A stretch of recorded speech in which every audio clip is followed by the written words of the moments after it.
rostros y por las noticias que llegan de Norteamérica, es evidente la reconciliación de México, Estados Unidos y Canadá.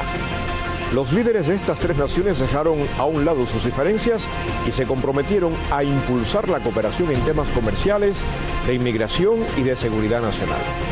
Así se resume la cumbre de los tres amigos, como informalmente se le conoce.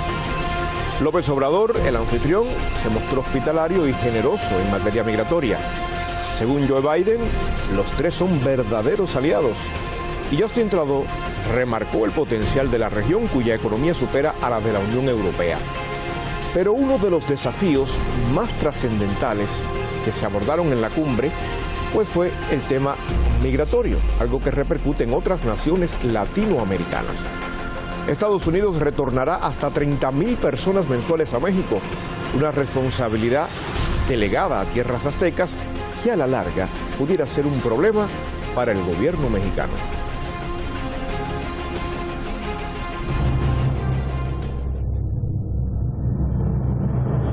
Después de casi una década, México volvió a ser sede de la cumbre de los líderes de América del Norte. El presidente de Estados Unidos, Joe Biden, y el primer ministro de Canadá, Justin Trudeau, se reunieron con su homólogo mexicano, Andrés Manuel López Obrador, en el marco de la 10ª cumbre de los tres amigos, que busca aumentar la cooperación e integración en la región, centrándose en la alianza comercial y asuntos económicos. Que hay condiciones inmejorables para iniciar una nueva política de integración económica y social en nuestro continente. El tratado comercial entre Canadá, México y Estados Unidos ha demostrado ser un valioso instrumento para consolidar nuestros procesos productivos, aprovechando el gran potencial que representa el mercado interno en nuestra región. So today we're going to discuss how we can further deepen that relationship, not only in Mexico but the Western Hemisphere. This includes strengthening our supply chains to make the hemisphere even more competitive. We will continue to talk about how we can even further increase our economic partnership, our people-to-people partnerships, and mostly the prosperity that both of us bring to the trilateral relationship in North America, which has so much to offer the world. Además, durante las conversaciones, las partes acordaron trabajar y avanzar en conjunto basándose en 6 pilares: equidad, cambio climático, cooperatividad, salud, compromiso hacia el futuro y la migración como asunto central. We're also going to discuss our shared security, including our joint action to address the plague of fentanyl, which has killed 100,000 Americans so far, and how we can tackle irregular migration, which I think we're well on our way to doing. Above all, we both committed to pursuing a better future, one grounded on peace and prosperity for all of our people. Quiero dejar de manifiesto que le he solicitado respetuosamente al presidente Biden y le he pedido que insista ante el Congreso de Estados Unidos para regularizar la situación migratoria de millones de mexicanos que llevan años viviendo, trabajando y contribuyendo en el desarrollo de esa gran nación que es Estados Unidos. Los tres países, que aportan 28% del PIB global, procuran ser cada vez más autosuficientes. Acordamos fortalecer nuestras relaciones económicas y comerciales, para lo cual se creará un comité conjunto destinado a la planeación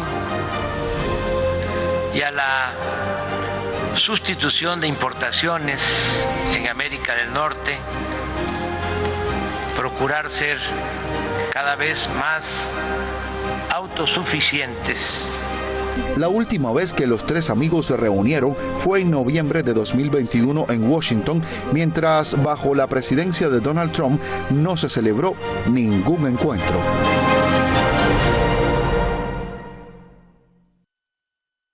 Así hemos resumido la cumbre de los tres amigos y vamos a hablar sobre este tema hoy en nuestro programa Detrás de la Razón. Soy Jaime Joan Batista, en nombre de todo el equipo le agradezco la compañía y ya les presento a nuestros invitados.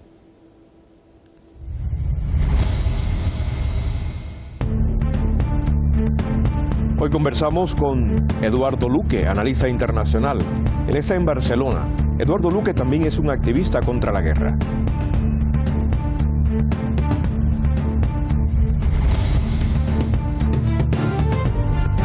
Desde Nueva York, dialogaremos con Danny Chao, analista internacional, profesor de estudios latinoamericanos y del Caribe.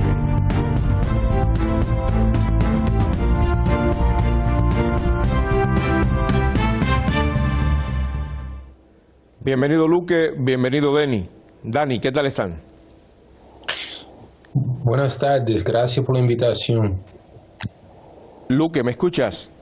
Sí, hola, ¿qué tal? Buenas tardes y agradecido por la invitación yo también. Pues muy bien, llega muy bien la señal, vamos a dialogar respecto a esta cumbre. Hacía un tiempo que no sucedía, se han reunido los tres de Norteamérica y según Joe Biden son verdaderos aliados. ¿Esto será de cara a la galería o realmente hay una alianza en la de la cual podemos hablar? ¿Qué me dices de esto, Luque? A ver, realmente no tenemos una alianza. Hasta ahora hemos tenido una relación prácticamente de vasallaje de Norteamérica, Estados Unidos respecto a México y también a Canadá. El problema es de que la situación en Estados Unidos no es una situación tan brillante y tan bollante como la que era hace muy pocos años. Y ahora Estados Unidos también se ve necesitada de apoyos internacionales para mantener su prestigio. Por ejemplo, uno de los acuerdos más interesantes para México que se han adoptado a la cumbre es que una parte importante de la producción que ahora se compraba a China se pueda fabricar en México, lo cual representaría, según los datos de la propia contabilidad mexicana, casi un crecimiento de 2 puntos del PIB mexicano si todas estas industrias, todas estas importaciones que hacía Estados Unidos se producen ahora en México. Esto es un elemento evidentemente importante que además tiene un desarrollo político también muy curioso, ¿no? Puesto que Estados Unidos va a dejar el continente europeo un poco al albur, a lo que le pase, y se va a centrar en sustituir importaciones que podía comprar de Europa, que ya no lo va a hacer. Estas importaciones asiáticas las va a producir al lado de la frontera en México, lo cual revela muchas cosas. Primero, la necesidad de producir de Estados Unidos, que tiene una necesidad de importación enorme que no puede dejar de importar porque no produce esos bienes, y segundo, que se abandona completamente el eje occidental en Europa para centrarse especialmente en México. Yo pienso que estas son dos realidades importantes que hay que tener en cuenta y que son consecuencia también un poco de la situación general y de esta cumbre. A propósito de esto, Luque, Trudeau decía del potencial que tiene la región, cuya economía incluso supera a la de la Unión Europea. Danny, ¿qué consideras sobre esto? ¿Ves realmente grandes perspectivas de cerrar filas como un gran bloque y ser autosuficiente también, como lo está pidiendo López Obrador? López Obrador también llamaba la atención sobre cómo por el Pacífico pues llegaban tantos productos importados pudiéndose producir precisamente en la zona. ¿Qué importancia, qué relevancia tiene esto para los próximos años a partir de esta cumbre que se ha desarrollado en México? No se puede hablar de amistad entre explotadores y explotados, entre opresores y oprimidos. Biden y Trudeau llegan como representantes de las clases dominantes del norte. Canadá siempre ha sido un socio junior de los Estados Unidos y sus intereses geopolíticos. Es importante ahora la postura de AMLO, de López Obrador, por cuántas décadas, desde Porfirio Díaz, estamos hablando de un siglo atrás, los Estados Unidos han definido a México como su patio trasero. AMLO ha sorprendido a muchos con su postura de soberanía, de dignidad. Ha planteado la integración latinoamericana y la integración de los países del sur global. Ha contribuido más al CELAC y al UNASUR, y hasta ha surgido el Grupo de Puebla en México en defensa del campo bolivariano. Recordemos el año pasado, López Obrador boicoteó el Cumbre de las Américas en Los Ángeles por la exclusión de Cuba, Venezuela y Nicaragua. Entonces, Biden llegó con su retórica de siempre y su monotonía de siempre. Él lee sus discursos de unos papeles, mientras que de AMLO se sentía, ¿no?, los deseos históricos del pueblo mexicano de ser tratados con dignidad. Entonces yo por lo personal no creo que se puede hablar de una reunión entre tres amigos, aunque sí, frente a las cámaras, esa es la reputación, esa es la imagen que ellos quieren presentar. Pero yo creo que estamos hablando de intereses de clase antagonónicos, de antagonismo. Uh-huh. Bueno, a propósito de López Obrador, que fue el anfitrión, se mostró hospitalario y generoso hablando en materia migratoria. Llama la atención, ahora Estados Unidos pues va a retornar desde su frontera hasta México a 30,000 inmigrantes todos los meses. Y yo pregunto, ¿esto no constituye quizás una responsabilidad de Estados Unidos delegada al propio gobierno de México? ¿Hasta dónde realmente esto va a ser bueno para la crisis migratoria actual y para México? ¿Qué riesgo está corriendo México asumiendo todo esta cantidad de personas que van a estar siendo atendidas por los mexicanos? Luque, ¿qué opinas tú sobre esto? No, evidentemente es un enorme riesgo para México. Son 30.000 personas por mes, lo cual es una carga financiera y humana muy importante para un país empobrecido y con dificultades económicas importantes como es México. Pero por otra parte, el presidente mexicano lo que pretende es forzar también al presidente Biden a que regularice las decenas de miles o millones de ciudadanos mexicanos que viven desde hace incluso décadas en Norteamérica y que aún no tienen regularizado sus papeles. Es una apuesta por parte del presidente mexicano importante, ¿no?, ceder en el tema migratorio, que va a representar un grave problema para México, sin duda alguna, pero por otro lado exigir a Biden que se comprometa con aquello que anunciaba en su campaña electoral. Ya sabemos en la práctica que Biden está repitiendo gran parte del escenario que había propuesto Trump, el anterior presidente, ¿no? En este sentido tampoco hay grandes modificaciones. Veremos con el tiempo realmente si se dan pasos positivos en torno a la legalización de la inmigración mexicana en Estados Unidos y en la contrapartida que se establece en México, ¿no? Pero esto es un grave problema para México, absorbe un enorme riesgo, corre un importante riesgo, pero exige una contrapartida. Veremos en el tiempo si Estados Unidos es capaz de completar al menos una parte de lo que se compromete y a ver cómo se dirige esta cuestión y cómo se aborda definitivamente esta cuestión. Lo que es evidente que no se podía era necesario intentar sacar un acuerdo, aunque fuera de difícil concreción, puesto que es mejor un mal acuerdo que ninguno. Y esta es la realidad de lo que tenía el presidente mexicano entre manos, ¿no? Yo pienso que es un riesgo importante para México, pero que también es un elemento también importante también de cara a Estados Unidos. A ver si cumplen, por una vez, algunas de las cosas que se comprometen. Dani, ¿qué opinas sobre esto? ¿Se estará tomando a México como el gran muro de contención para resolver los problemas migratorios de Estados Unidos y que se la agencie después México y quede siendo México el malo de la película con el resto de los países latinoamericanos? Pero además de eso, como decía Luque, es un riesgo que se está corriendo, conociendo los antecedentes de Estados Unidos y que Biden podrá tener muy buena voluntad, pero no lo decide él, lo decide el Congreso.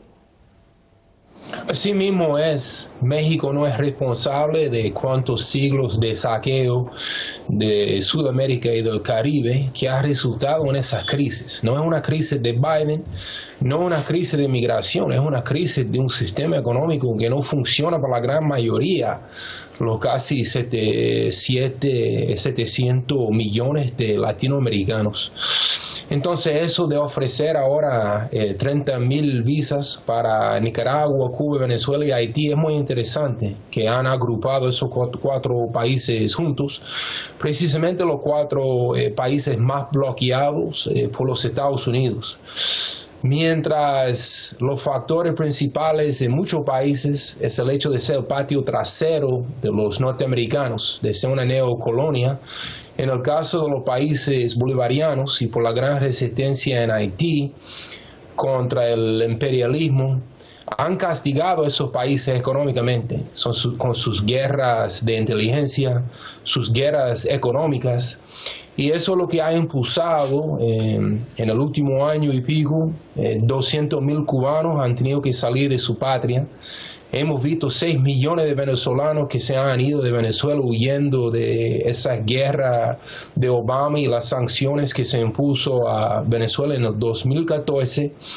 Entonces, aquí en Fox y CNN le dan mucha atención y muchos titulares a ese tema migratorio todos los días, pero no tienen la más mínima interés en resolverlo de verdad. Ellos están en competencia ahora, Biden y los republicanos, a ver quién va más a la frontera, al paso, para tomarse algunas fotos y no tratar ese tema con seriedad, porque hasta que no haya otro modelo económico, otro paradigma, claro, los oprimidos, los que no se han quedado sin poder sobrevivir en su país, como por ejemplo en México, donde un 10% de la población sobrevive con menos de $3 por día y un 40% vive bajo la tasa de pobreza. ¿Qué remedio le queda que es escaparse y irse huyendo precisamente donde están las riquezas concentradas que han sido robadas de Sudamérica y el Caribe?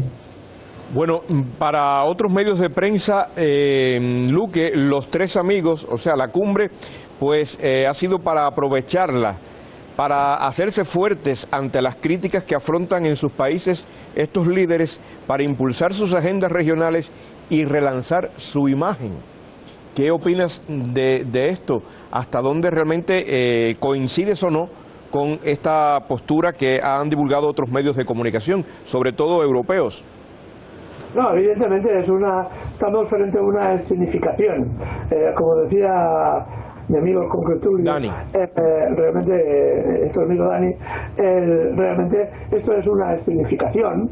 Y hay amigos, aquí no hay amigos, aquí hay vasallos. El problema de la debilidad también de Norteamérica, que antes tenía un nivel de penetración mucho mayor, ahora está teniendo también altas dificultades y se ve obligado a hacer este tipo de imágenes, ¿no? Aparte de la imagen del presidente Biden, que pretende ser una imagen más aperturista, por decirlo de alguna forma, en comparación con la imagen del expresidente Trump, que no hizo ninguna reunión de este tipo en sus 4 años de mandato, ¿no?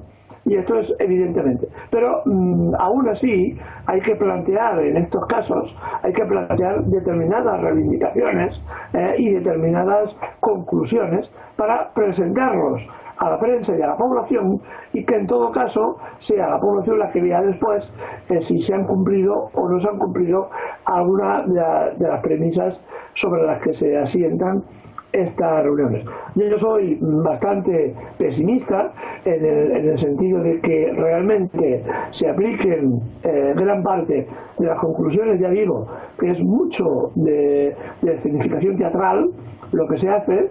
Todos necesitan, los tres dirigentes necesitan de esta escenificación, pero que de acuerdos concretos realmente serán muy difíciles de llevar a cabo. Los únicos que tienen más posibilidad sería el desarrollo de industrias en la frontera mexicana a un costo de productivo muy reducido, que permitan un desarrollo económico en la zona mexicana, aunque sabemos que el valor añadido de estas inversiones siempre va hacia el otro lado de la frontera, hacia Norteamérica o Canadá, que son los grandes inversores.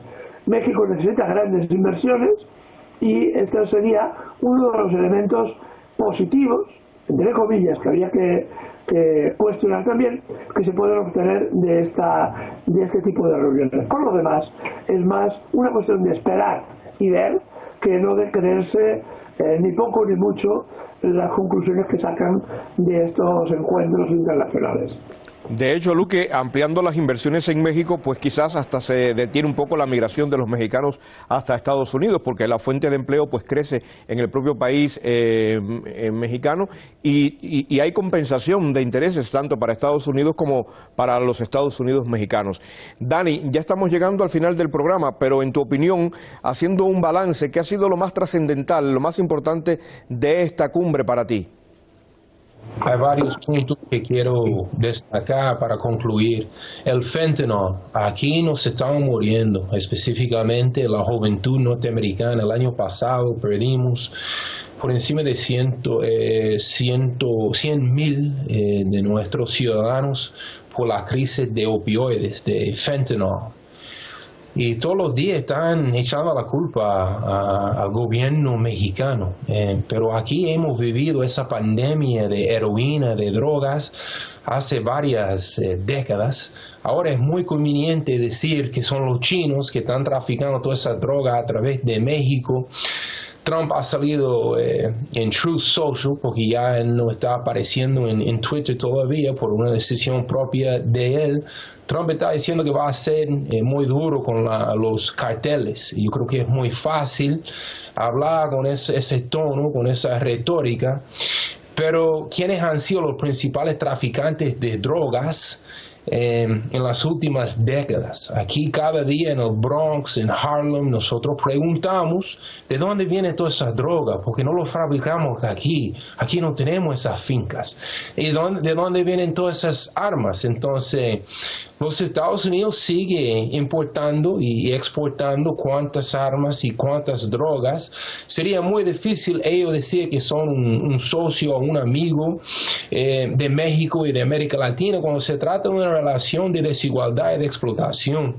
Por ejemplo, las maquilas. La inversión es buena, pero ¿qué tipo de inversión? Ha sido una inversión subhumana, pagando un sueldo de miseria, de humillación a la frontera.